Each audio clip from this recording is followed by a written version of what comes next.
মাননীয় অধ্যক্ষ মহোদয়, উত্তৰ সদনৰ মজিয়াত দিয়া হৈছে। মাননীয় অধ্যক্ষ ডাঙৰীয়া, মন্ত্ৰী ডাঙৰীয়াই উত্তৰ দিছে, যেহেতু মৰগীয়া বানজ দিয়ে কেন্দ্ৰীয় চৰকাৰে জানুৱাৰী মাহৰ পৰাই দিছে, কিন্তু আমাৰ অসম চৰকাৰে জুন মাহৰ পৰা দিয়া বুলি ইয়াত উল্লেখ কৰিছে।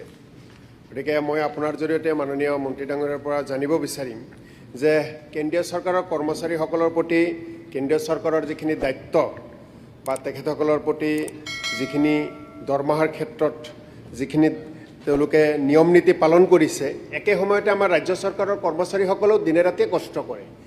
গতিকে কেন্দ্ৰীয় চৰকাৰে এটা সুবিধা কেন্দ্ৰীয় চৰকাৰৰ কৰ্মচাৰীসকলে সুবিধা পাব জানুৱাৰীৰ পৰা। সেই ক্ষেত্ৰত অসমৰ কৰ্মচাৰীসকলে কিয় জুন মাহলৈ গ'ল, জানুৱাৰীৰ পৰা কিয় সুবিধা লাভ নকৰিলে, মাননীয় মন্ত্ৰী ডাঙৰীয়াৰ পৰা জানিব বিচাৰিছোঁ। মাননীয় অধ্যক্ষ মহোদয়, এই পবিত্ৰ সদনক মই জনাবলৈ পাই গৌৰৱ অনুভৱ কৰোঁ যে অসমে এনেকুৱা এখন ৰাজ্য, ভাৰতবৰ্ষৰ মাত্ৰ 6খন ৰাজ্যই আজিৰ তাৰিখত এই 60% মগৰীয়া বানজ দিয়ে। অৰুণাচল প্ৰদেশ, তামিলনাডু, উৰিষ্যা, উত্তৰ প্ৰদেশ, বিহাৰ আৰু অসম।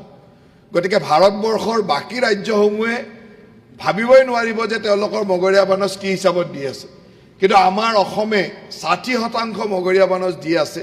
গতিকে অসমৰ চৰকাৰকতো সকলোৱে, বিধানসভাৰ সকলোৱে ধন্যবাদ জনাব লাগে যে মুখ্যমন্ত্ৰী ডাঙৰীয়াৰ নেতৃত্বত আজি আমি অসমে কেন্দ্ৰ চৰকাৰৰ ঘোষণাৰ লগে লগে আমি সদায় দি যাবলৈ সক্ষম হৈছোঁ।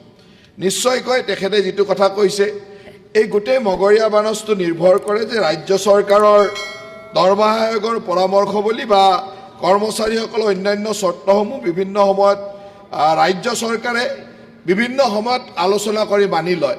আৰু এই বছৰ আলোচনাৰ পিছত আমি এটা সিদ্ধান্তত আছিলোঁ যে জুন মাহৰ পৰা আমি এই মগৰীয়া বানজ দিম। গতিকে মই ভাবোঁ যে দিব পাৰিলেতো ভাল, কিন্তু আজি যে অসমে ইমানকেইখন ৰাজ্যৰ ভিতৰত 6খন ৰাজ্য, ভাৰতবৰ্ষত বহুত আগশাৰীৰ ৰাজ্য আছে, সেইবিলাকৰ লগতো ফেৰ মাৰি একেলগে যে অসমে দি থাকিব পাৰিছে, সিমানখিনিয়ে মই ভাবোঁ যে আমাৰ কাৰণে বৰ্তমান ভাল কথা। আৰু চেষ্টা নিশ্চয়কৈ থাকিব যে সদায় সেই ধৰণে যদি জানুৱাৰীৰ পৰা কৰিছে, অহা বছৰ যদি আমি একেলগে, কাৰণ দুটা বছৰত দুবাৰকৈ আহে, গতিকে সেই সময়ত একেলগে কৰিব পাৰে, সেই কথাবিলাক লক্ষ্য থাকিব।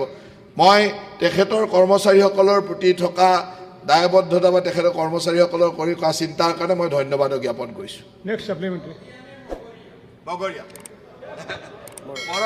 অধ্যক্ষ ডাঙৰীয়া, যোৱা মৰগীয়া